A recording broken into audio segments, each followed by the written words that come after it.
What up, peeps and peepettes? MorbTron back. We're gonna talk about Forsaken, and if it was good, if it was bad, if it was indifferent. I think it's safe to say at this point in time that Forsaken has brought Destiny 2 back to a very positive place, both overall in the community and from an actual gameplay point as well. There's been a lot of good, not a whole lot of bad, actually. I have a little list next to me here so I don't forget my talking points and sound like a complete idiot as I just throw my hammer and lose it, and then dude ran it over and blew it up. Fine, not angry about it. But yeah, anyway, so good points about the Forsaken expansion. Let's start off with the good. The raid was absolutely amazing. Last Wish was probably my favorite raiding experience ever in the Destiny franchise. Hats off to the raid team for what they pulled together.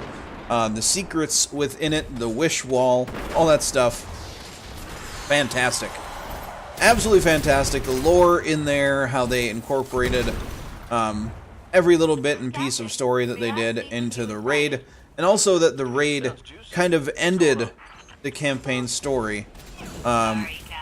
Utterly fantastic and amazing. I really hope to see more of the same from Bungie in the future. They really raised the bar for themselves with the raid and the story in general, which is my next talking point.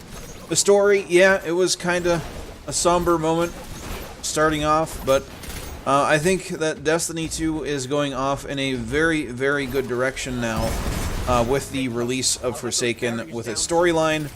They have a good narrative going. Hopefully they can dig up and remember some of the lore that they touched on in Destiny 1 that they can build upon and really create a universe that someone like myself can really dive into and appreciate.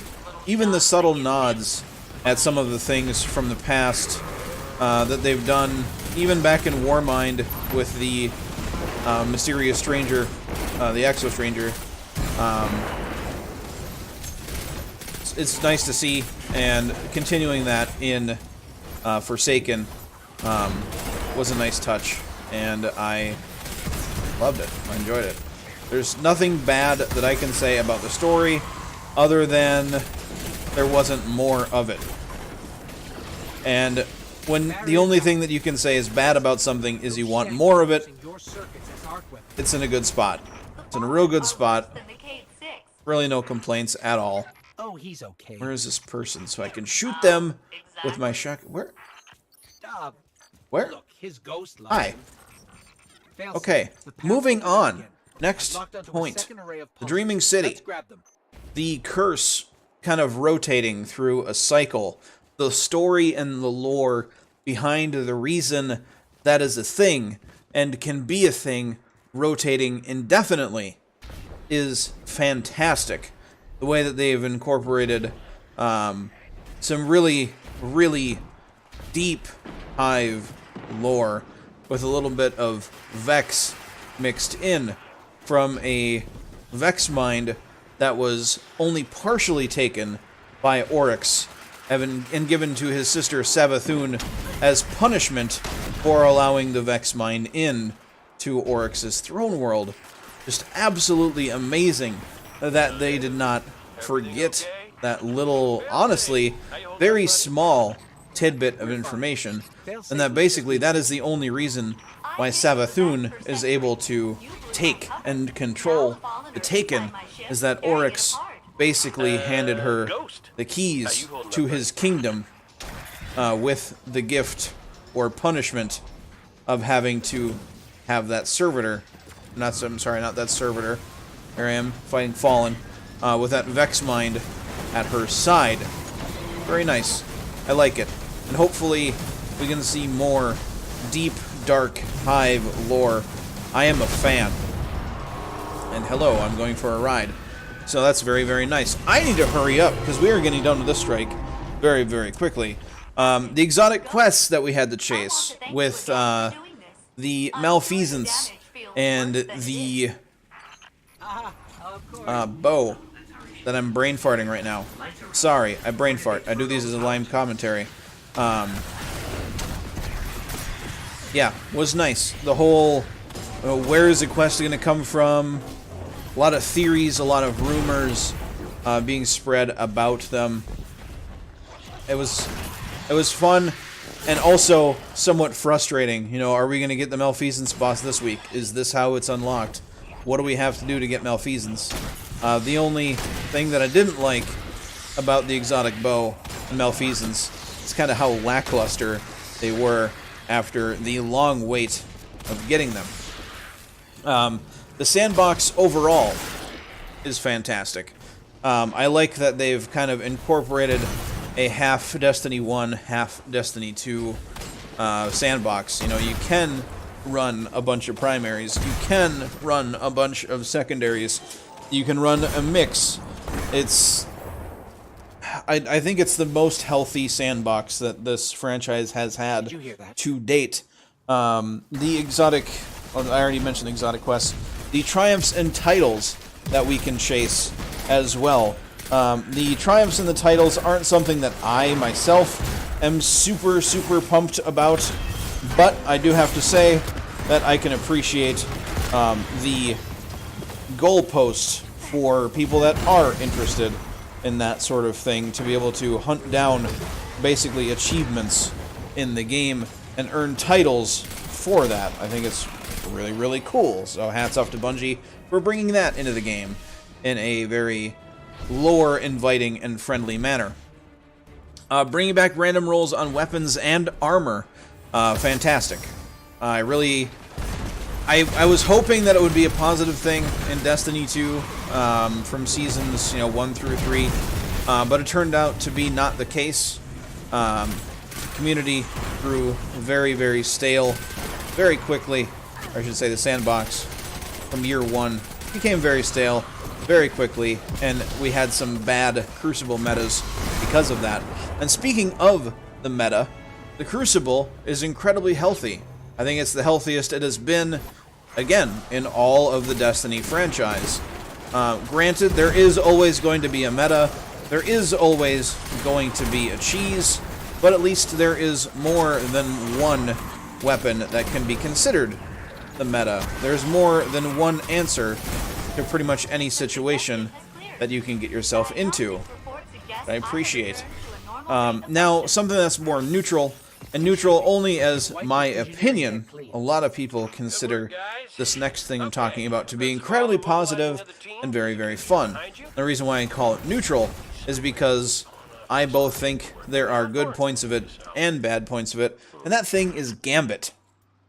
It was very fun to start out in the season when people were still discovering what the best parts of the meta were going to be for that.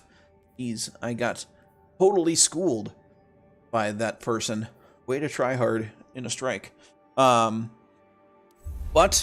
as the season progressed and as people learned what the meta was, the Gambit game mode became increasingly competitive and sweaty, which I took Gambit as kind of a relaxing competition to see who can PvE the fastest. And then once Malfeasance was introduced, about that time, I'm not going to blame it all on Malfeasance, but once Malfeasance was introduced, that's when I noticed it becoming more competitive and more sweaty. So sorry, Malfeasance, you don't deserve it, but I'm blaming it on you.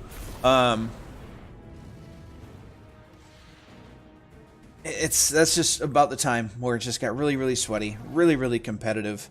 You know, if you weren't using the exact meta, if you weren't rocking a 4-stack in Gambit, there is a very good chance that you were just flat out going to have a bad time, which is unfortunate. And I really hope that they do some fine-tuning with Gambit. I don't know what exactly they have to do. You know, obviously, I'm not a game developer, just spitballing, but maybe one fewer invasion during the PvE process and reduce the, or increase the time rather, increase the cooldown on invading when the leading team has their primeval up. But to make invading more meaningful, they need to add in many, many more spawn locations for the invader. Right now there are only 3 spawn locations per map, and it is incredibly predictable and very easy to manipulate. If you have a 4 stack where everybody knows those spawn locations, you can force the invader to spawn in one specific place and basically be hard scoped down with a sniper rifle or linear fusion rifle and just take them out immediately when they spawn in. Some maps are worse than others for that, but overall it is an issue that I think is easily solved by adding in many, many more spawn points for the invader to come in at and make it less of a thing to manipulate with the positioning of the defending team. Just an idea. Again, I'm not sure what the logistics behind doing something like that would be or how difficult it would be to implement, but just an idea I had. Now, as far as the bad, I don't have really anything super bad to talk about. I actually had to sit and think for a good long while to have something even of note to mention as bad about Season 4 of Forsaken, or Season 4 of Destiny 2, the first season of Forsaken. The exotic trickle is what I'll call it. The severe reduction in the acquiring of exotic engrams has led people to just flat out still not have exotics, even with putting in a ton of time. I myself don't have all the exotics. I think Xur right now is completely pointless unless you are new to the game in Forsaken. Then he is not. But if you are a Destiny 2 veteran, Xur is a complete waste of space. The only other bad thing that I can say about Season 4 of Destiny 2 Forsaken is that there is a severe lack of power weapons. Now that is being fixed, at least partially, by what I'm holding right now of the Thunderlord. Heavy machine guns, of course, are returning in Black Armory very, very soon, so we'll at least have one more weapon type to fit into that slot.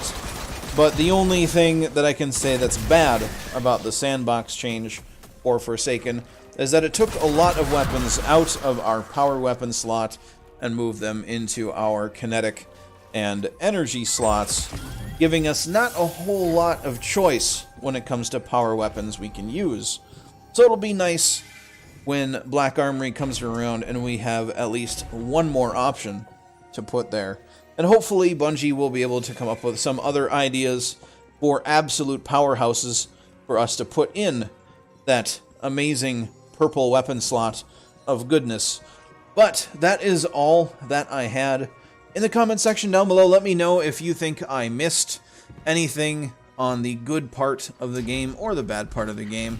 A friendly discussion is appreciated in the comment section. But let's be nice, gentlemen and ladies, peeps and peepettes. But if you like this video, positive rating is greatly appreciated. Oh, one more thing. With Destiny 2 Season 4 kind of trickling down to a close, and we do have the start of Season 5 on Tuesday, on the 28th, I believe it is. But the actual release of Black Armory isn't until the week after that. The Destiny 2 content on my channel will not be exclusive, or I should say the content on my channel will not be exclusively Destiny 2. You would have noticed if you watch my streams that I have been playing Fallout 76. I am enjoying that game. So while Destiny 2 is kind of on a trickle down right now, just cooling down, not much going on in the game, waiting for Black Armory to release, I will be playing more of that, more of Fallout than anything else. But do not worry, Destiny 2 is not going away, nor is the amount of content that I will be producing for Destiny 2. It's all going to be remaining what it was in Forsaken. If I cover anything in Fallout, it will be in addendum to what I do, or it'll be, rather, also I will be doing videos for Fallout on top of what I already do for Destiny 2. Just in the next week or two, depending on what is actually introduced to us next Tuesday, or this upcoming Tuesday, you may or may not see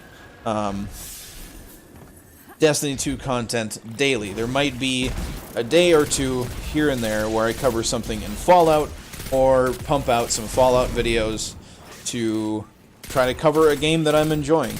So please understand, again, Destiny 2 content will not be turned down, will not be going away. It's just going to take a little bit of a break on the back burner while there's not much going on in the game, waiting for Black Armory to come out. Once Black Armory is out, it'll be full steam ahead in the Destiny 2 world on my channel, and anything covered in Fallout, again, will be in addition to everything that I do for Destiny 2. But this video was fun. I don't know. If you want to help me out, hit that like button. If you're new to the channel and you want to see more of my content, hit that subscribe button. If you have anything to say at all, you want to have a friendly discussion about Forsaken, about Season 4, about anything really, that's what the comment section is for. But do not forget to have a good day, everybody, and I'll catch you all next time.